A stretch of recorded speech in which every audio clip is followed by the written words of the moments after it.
Кога помечтахте за последно? Помните ли за какво? Коледа е време за мечти, вяра и оптимизъм, но повечето от нас ще бленуват за собственото си благополучие. Има обаче хора, чието мечти са много по-големи. Тези хора откриват планети, лекуват болни, правят невъзможното в помощ на останалите. Редки хора. Изключителни. Това е Камен. Той е на 24. Завършва архитектура и стартира собствена компания. Избира да остане в България. Не спира да мечтае, но не за богатство и слава. Камен иска да помага на хората. Така става част от екипа на фондацията Стартъп, която помага на младите хора да осъществяват идеите си.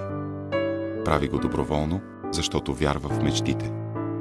Но един ден всичко започва с безобидна подутина на крака. След това Камен се здобива с ужасна диагноза – сарком на Юинг. Болестта е рядка, засяга костите, тъканите и се развива много бързо. Тя обаче засяга и нещо много по-голямо. Саркомът инфектира човешкия дух. Камен мечтае да построи сграда в космоса, но болестта го държи прикован към земята. Всички знаем колко боли, когато умира мечта. Но Камен не се отказва да търси звездите, както и начин да победи рака. Лечението е скъпо, но е възможно. Затова надеждата му не е мъждукащо пламъче. Това, което Камен не знае, е, че има много повече приятели, отколкото си мисли. Има теб.